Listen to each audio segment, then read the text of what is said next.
बिस्मिल्लाहिर्रहमानिर्रहीम। अस्सलामुअलैकुम नाज़रीन, एक नए व्लॉग के साथ आपकी खिदमत में हाजिर हैं।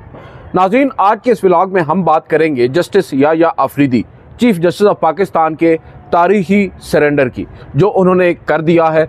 और नज़र यही आ रहा है कि जस्टिस याह्या आफरीदी अब ज़्यादा इंटरेस्टेड नहीं है इख्तियारात को इंजॉय करने में। जो इख्तियारात उनके पास थे भी, अब उन्होंने उन पर भी अपने जो हाथ हैं वो खड़े कर लिए हैं।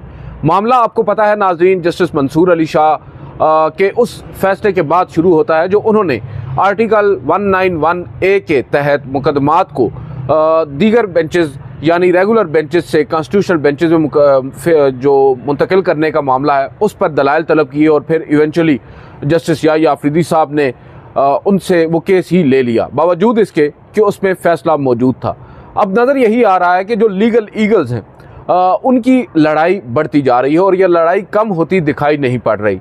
आज की जो समात है उसका आपको मुकम्मल अहवाल तो मैं अपनी पहले वाली वीडियो में दे चुका हूँ, बता चुका हूँ, मगर आज की इस वीडियो में हम इन पर्टिकुलर बात करेंगे किस तरह एक जज है जिसका नाम है जस्टिस मंसूर अली शाह, और वो अपने या सुप्रीम कोर्ट ऑफ पाकिस्तान अपने इदारे के इख्तियारात को, अपने इदारे के तकद्दुस को बहाल करने में, उसकी जो साख है उसको बहाल करने की तगदो में मसरूफ़ अमल नज़र आता है। मगर दूसरी जानिब उसी इदारे का सरबरा यानी चीफ जस्टिस ऑफ पाकिस्तान अपने ही इदारे को बेवक़्त करने या उसे कमज़ोर करने में के हवाले से कोई भी मौका गंवाने का कोई भी मौका नहीं गंवा रहे।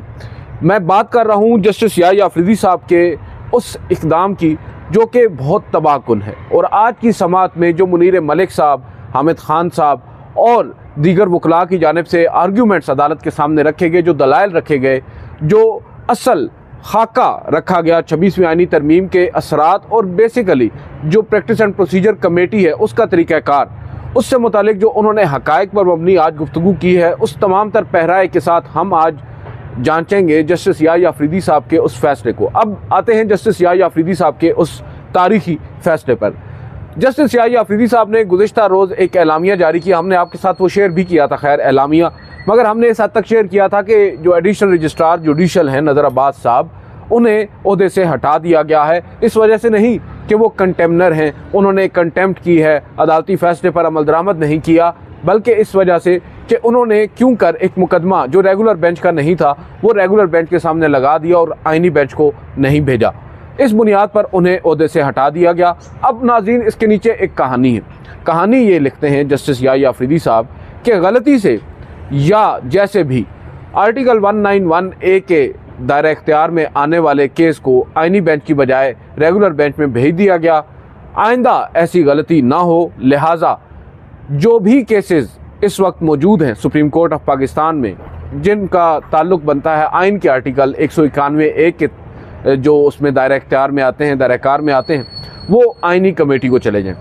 और साथ नाज़रीन एक बड़ी तबाहकुन लाइन, एक सत्र जस्टिस याह्या आफरीदी साहब लिखते हैं। वो ये कहते हैं, इर्रिस्पेक्टिव ऑफ एनी ऑर्डर्स, यानी बावजूद इसके कि कोई अदालत हुक्म दे दे किसी भी एक पर्टिकुलर केस में, अगर कोई गलती से उनके सामने केस लग जाए और उसमें वो हुक्म भी दे दें, उस ऑर्डर के बावजूद जो आइनी कमेटी है वो केस को वापस ले सकती है और वो केस आइनी बेंच को मुंतकिल हो सकता है। नाज़रीन, ये दैट्स द रियल स्पिरिट। अब देखें, यहाँ पर जिस स्पिरिट की मैं बात कर रहा हूँ जस्टिस मंसूर अली शाह उसी को एड्रेस कर रहे हैं। जस्टिस मंसूर अली शाह ये तो नहीं कह रहे कि 26वीं आईनी तरमीम को उड़ा कर रख दें, ना वो ये कह रहे हैं कि हमारे पास जो हमसे इख्तियारात ले लिए गए हैं ये क्यों ले लिए गए हैं। वो सिर्फ़ और सिर्फ अभी जो एक क्वेश्चन ऑफ लॉ है जिसको एड्रेस करने की बात हो रही है वो ये है कि क्या एक इंतज़ामी ऑर्डर के ज़रिए कमेटी जो है वो जुडिशल ऑर्डर के होते हुए किसी रेगुलर बेंच से केस वापस ले सकती है।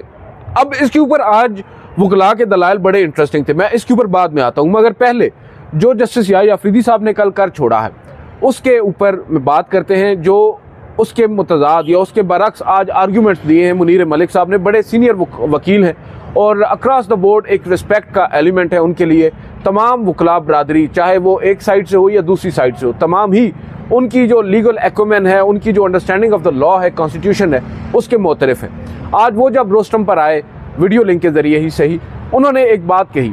उन्होंने कहा सबसे पहले हमें ये बात जहन में रखना होगी कि जो स्पिरिट है, जो आइनी बेंच है, वो सबसे इम्पॉर्टेंट चीज़ वो उन्होंने कही। उन्होंने कहा ये जो आइनी बेंच है ये दरअसल सुप्रीम कोर्ट ऑफ पाकिस्तान का एक हिस्सा है। ये सुप्रीम कोर्ट ऑफ पाकिस्तान नहीं है, ना ही ऐसा है कि सुप्रीम कोर्ट है वो आईनी बेंच का हिस्सा है। आईनी बेंच जो है वो सुप्रीम कोर्ट का हिस्सा है और सुप्रीम कोर्ट में एक कानून, एक एक्ट के ज़रिए मौजूद है, वो है प्रैक्टिस एंड प्रोसीजर कानून। अब प्रैक्टिस एंड प्रोसीजर कानून वो है जिसमें चीफ जस्टिस के अलावा 2 सीनियर तरीन जजेस पर मुश्तमिल एक कमेटी जो तय करेगी मुकदमात, कौन से मुकदमात किस बेंच में जाने हैं। फिर इवेंचुअली होता यह है कि एक आइन में तरमीम कर दी जाती है जिसे 26वीं आइनी तरमीम का नाम दिया जाता है। उस तरमीम के बाद क्योंकि हम देखते हैं कि एक आइनी बेंच की तश्कील आती है और आइनी बेंच के साथ जुडिशल कमीशन की भी शक्ल बदल दी जाती है। जो आइनी बेंच का सरबराह होता है उसे प्रैक्टिस एंड प्रोसीजर कमेटी का भी मेंबर बना दिया जाता है। यानी पहले जो सीनियर तरीन चीफ जस्टिस के अलावा 2 जजेस पर मुश्तमिल कमेटी थी, उसमें अब तब्दीली ये की गई कि चीफ जस्टिस, सीनियर तरीन जज और जो कॉन्स्टिट्यूशनल बेंच के सरबराह हैं वो, यानी अब 3 रुकनी ये कमेटी है जिसमें कॉन्स्टिट्यूशनल बेंच के सरबराह भी शामिल हैं। जब मुनीर मलिक साहब ने जो बात आज अदालत के सामने रखी, जो असल स्पिरिट है उस कानून की, वो बता रहे थे। उन्होंने कहा कि देखें, सुप्रीम कोर्ट में जितने भी मुकदमात आते हैं, सबसे पहले उन तमाम तर मुकदमात ने लैंड करना है उसी प्रैक्टिस एंड प्रोसीजर कमेटी के अंदर, जिसमें कॉन्स्टिट्यूशनल बेंच के सरबराह को भी शामिल किया गया है। और जो राय है वो यही है, जो कानूनी राय है और जो फैक्चुअली दुरुस्त भी मालूम होती है कि जस्टिस अमीनुद्दीन खान या आइनी बेंच के सरबराह को उस कमेटी में शामिल करने का बुनियादी मकसद ही ये है कि भाई, क्योंकि इस कमेटी के पास सबसे पहले ये मुकदमात जाएंगे और इस कमेटी ने फिर तय करना है कि कौन से मुकदमात आइनी कमेटी के दायरे इख्तियार में आते हैं और कौन से मुकदमात रेगुलर बेंचेस के दायरे इख्तियार में आते हैं। तो असल जो आप कह सकते हैं कि असूल है वो ये बनता है। यहाँ पर जस्टिस मंसूर अली शाह ने बड़ी एक तबाहकुन सी बात की, हैरानकुन सी बात की। उन्होंने कहा कि आप ये बात कर रहे हैं, हमारे यहाँ तो प्रैक्टिस मुख्तलिफ हो रही है, हमारे यहाँ तो आज तक मीटिंग ही इस मामले पर नहीं हुई कि ये मुकदमात जो हैं ये डिसाइड किए जाएं, आइनी बेंच को भेजने हैं या रेगुलर बेंच को भेजने हैं। ये काम तो ऑलरेडी जो सुप्रीम कोर्ट ऑफ पाकिस्तान की कॉन्स्टिट्यूशनल कमेटी है, जो आर्टिकल 1914 के तहत बनी है, वो देखती है और वही बेंचेस को मुकदमात भेजती है, आइनी बेंचेस को भी और दीगर बेंचेस को भी। तो ये असल नाज़रीन जो कानूनी माहिरीन होते हैं या अमाइकस होता है, उसका बुनियादी किरदार ही ये होता है। उन्होंने अब असल हक़ाइक़ जो हैं वो बयान किए हैं अदालत के सामने और इस पे बहुत से लोगों को ये एहसास भी हुआ है कि हमारे यहाँ सुप्रीम कोर्ट ऑफ पाकिस्तान में एक गलत प्रैक्टिस की जा रही है। और आज आप देखें, हमारे चीफ जस्टिस ऑफ पाकिस्तान हैं, हम उन्हें बहुत बड़ा कानूनी दिमाग भी, आइनी दिमाग भी कहते रहे, बहुत बड़ा जज भी मानते रहे, मगर अंडरस्टैंडिंग का आप आलम चेक कर लें कि जो इख्तियार आइन और कानून उन्हें देता है, उन्होंने वो इख्तियार भी उठाकर उस कॉन्स्टिट्यूशनल कमेटी को दे दिया। और जो मुकदमात उनके पास हैं कि उन्होंने तय करना है ये मुकदमा किसके पास जाना है, उन्होंने वो मुकदमात खुद ही उठाकर आइनी कमेटी को दे दिए और ख़ुद हाथ पैर मार के अब बैठ चुके हैं। अब जस्टिस याहिया अफरीदी साहब घोड़े ही दौड़ाएंगे, अब वो और तो कुछ करने जोगे रहे नहीं। जो इख्तियार थे वो उन्होंने दे दिए, जो बाकी मानदा इख्तियारात थे वो भी उन्होंने जस्टिस मंसूर अली शाह के साथ लड़ाई मौन लेकर आइनी बेंच को दे दिए। अब देखें, जो बुनियादी चीज़ है, जब जस्टिस अमीनुद्दीन खान को इस बेंच का मेंबर बनाया गया था, इस कमेटी का, तो वज़ीर कानून साहब भी ये फरमाते थे कि उन्हें बुलाने का मकसद ये था कि इस कमेटी ने डिसाइड करना है कौन से केसेस कहाँ जाने हैं, तो उनका होना उसमें लाजमी है। ये बात जस्टिस याहिया अफरीदी साहब, अब मालूम नहीं है किस वजह से, या वो समझे नहीं या वो समझना नहीं चाहते, या वो समझते हैं कि भाई बहुत ज़्यादा काम है, ये काम अब आइनी कमेटी ही करे, मेरे पास तो वैसे इख्तियार नहीं है, तो मैंने इस कमेटी में रहकर या इस कमेटी में इन इख्तियारात को इस्तेमाल करके क्या करना है। करना तो उन्होंने कुछ नहीं है, उनका तो कोई नुकसान नहीं है, वो तो 3 साल के लिए चीफ जस्टिस बन चुके हैं, प्रोटोकॉल उनको मिल रहा है, बड़ी बड़ी गाड़ियों में वो घूम फिर रहे हैं, इस्लामाबाद क्लब में 2-2 घंटे जाकर घोड़े भी दौड़ा लेते हैं। मगर जो असल नुकसान वो कर रहे हैं वो उस इदारे का कर रहे हैं जिस इदारे में बैठकर वो ये तमाम तर प्रिविलेजेस इंजॉय कर रहे हैं। वो चीफ जस्टिस ऑफ पाकिस्तान बने हुए हैं सुप्रीम कोर्ट ऑफ पाकिस्तान के, और सुप्रीम कोर्ट ऑफ पाकिस्तान को ही कमज़ोर करने के दर पे हैं। अदरवाइज़ यहाँ पर एक मौका उन्हें दिया है जस्टिस मंसूर अली शाह ने, उन्हें चाहिए था जस्टिस मंसूर अली शाह साहब के इस मौक़िफ़ को, अगर वो समझते हैं कि उनके कुछ इख्तिलाफ़ात हैं तो उनको बुला लेते, उनसे पूछ लेते कि भाई आप क्या कर रहे हैं। हो सकता है वो कन्विंस हो जाते और जस्टिस मंसूर अली शाह साहब का काम आसान हो जाता, या मंसूर अली शाह समझ जाते और ये पूरी एक्सरसाइज ही ना होती। मगर उन्होंने बावजूद इसके कि ये पुराने दोस्त हैं, उस ताल्लुक़ को भी नज़रअंदाज किया और उस ताल्लुक़ पर अमीनुद्दीन खान साहब को फोकियत देकर अब मामला जो है आईनी कमेटी को ही भेज दिया और ये कह दिया है कि भले ही जज फैसले देते रहे, आप अपने पास रखें इन तमाम तर मुकदमात को। अब इस पर्टिकुलर एक नुक्ते के ऊपर तो तौहीन अदालत नहीं बनती क्या चीफ जस्टिस ऑफ पाकिस्तान पर? जो अदालती फैसला, जुडिशल ऑर्डर जो है उसके ऊपर फोकियत दे रहे हैं एक एडमिनिस्ट्रेटिव ऑर्डर को, जो कल वो खुद जारी कर रहे हैं। और वो एडमिनिस्ट्रेटिव ऑर्डर उस कमेटी का जिसके रुकन जस्टिस मंसूर अली शाह भी हैं, उस कमेटी में वो शामिल नहीं थे, उस मीटिंग में वो शामिल नहीं थे। फिर भी 2 जजेज़ ने इत्तेफाक राय से ये काम कर दिया कि जो इख्तियारात हैं वो दे दिए जाएँ। तो नाज़रीन, जस्टिस मंसूर अली शाह जो हैं वो ऑन दी अदर हैंड वो इस मामले को बड़ा सीरियसली ले रहे हैं और वो ये समझते हैं कि इसको सबसे पहले एड्रेस होना चाहिए कि क्या जो कमेटी है वो इख्तियारात अपने इस्तेमाल करते हुए रेगुलर बेंचेस से केस वापस ले सकती है।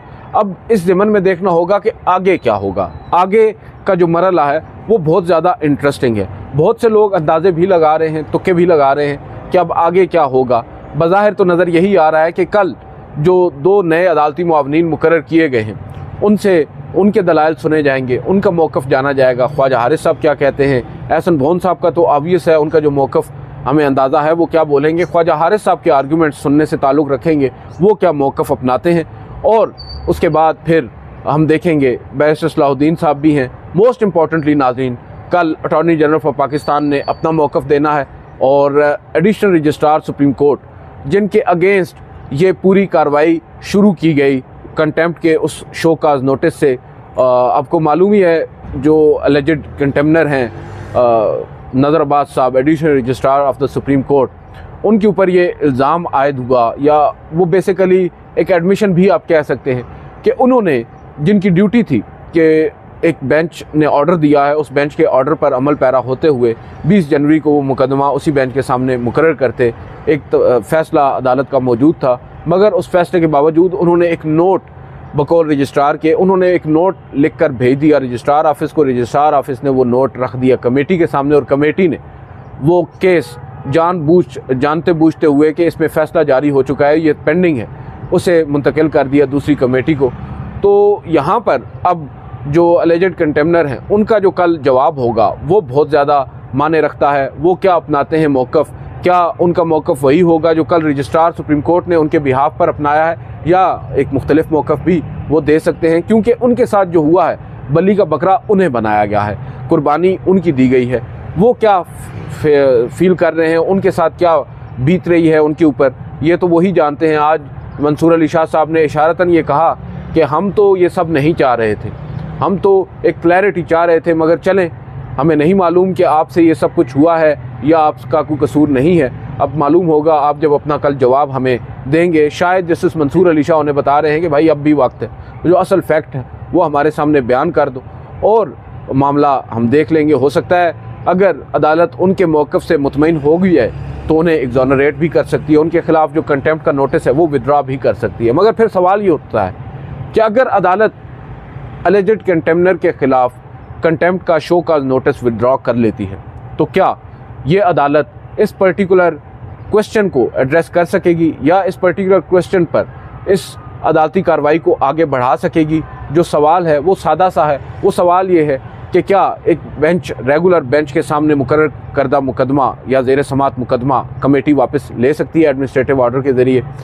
ये सवाल तो बड़ा इंटरेस्टिंग है और इसका जवाब भी आज वकला की जानिब से दिया गया है। मुनीर मलिक साहब कहते हैं कि ऐसा हो ही नहीं सकता। अब आप देखें, मुनीर मलिक साहब एक जानिब कहते हैं कि ऐसा हो नहीं सकता कि एडमिनिस्ट्रेटिव ऑर्डर के ज़रिए किसी जुडिशल ऑर्डर को ख़त्म कर दिया जाए, मगर फिर या अफरीदी साहब अपने उसमें आए और उन्होंने एक और एडमिनिस्ट्रेटिव ऑर्डर के तहत ये कह दिया कि कोई भी जुडिशल ऑर्डर आ जाए आप ये इख्तियार रखते हैं। कमेटी को उन्होंने कह दिया कि केस विड्रॉ कर लिए जाएँ। तो यहाँ पर अब बड़ा माहौल जो है वो इंटरेस्टिंग होता जा रहा है और देखना होगा कि ये लड़ाई अब आगे इसकी एंड गेम क्या है। क्या जो अदालत है कल आर्ग्यूमेंट सुनने के बाद कल ही कोई मुख्तसर फ़ैसला सुना देगी? बहुत से लोग अंदाज़ा लगा रहे हैं जुमे तक का कि जुमे के रोज़ हो सकता है एक मुख्तसर फ़ैसला दे दिया जाए। उसमें फ़ैसला ये भी हो सकता है कि कमेटी का जो फ़ैसला है एडमिनिस्ट्रेटिव ऑर्डर जिसके तहत मुकदमा भेजा गया है कॉन्स्टिट्यूशनल कमेटी को, वो वापस ले लिया जाए या उसको मुअत्तल कर दिया जाए। और फिर साथ ये भी हो सकता है कि प्रैक्टिस एंड प्रोसीजर कमेटी को ये लिख दिया जाए कि आप इस इंतहाई अहम नुक्ते पर, इस इंतहाई अहम क्वेश्चन ऑफ लॉ के ऊपर फुल कोर्ट बनाएं, क्योंकि तमाम जजेस साहिबान जो सुप्रीम कोर्ट में इस वक्त मौजूद हैं, इंक्लूडिंग कॉन्स्टिट्यूशनल बेंच के मेंबर, वो सब ही इफेक्टिव हैं। उन सब ने ही मतलब एक तरह से किसी न किसी मौके पर, किसी न किसी दिन इस इशू को फेस करना है। तो वंस एंड फॉर ऑल इस मामले का हल यही है कि तमाम जो जजेस साहिबान हैं सुप्रीम कोर्ट के, वो कमरा अदालत में बैठें और इस पूरे मुद्दे के ऊपर समाअत करें, और चाहे सिर्फ इस मुद्दे के ऊपर समाअत करें या फिर 26वीं आईनी तरमीम की वारिस को भी देखें, मगर फुल कोर्ट जब तक नहीं बैठेगी, कलेक्टिव विजडम के साथ इस मामले को नहीं देखेगी, ये मामला दबेगा नहीं। ये मामला हर आए रोज़ बढ़ता रहेगा। आज जस्टिस मंसूर अली शाह और जस्टिस अकील अब्बासी के बेंच से ये आवाज़ आई है, कल हो सकता है जस्टिस आयशा मलिक के बेंच से आने लग जाए, परसों जस्टिस मुनीब अख्तर के बेंच से, जस्टिस शाहिद वहीद हैं, जस्टिस अतर मिर्ज़ा हैं, बहुत से जजेस साहिबान हैं सुप्रीम कोर्ट में जो इस डायलेमा का शिकार हो सकते हैं। इस पर्टिकुलर जो इशू है वो उनके सामने आ सकता है। जस्टिस याहिया अफरीदी साहब ने जो काम किया है, इसके बाद तो बज़ाहिर नज़र यही आ रहा है कि अब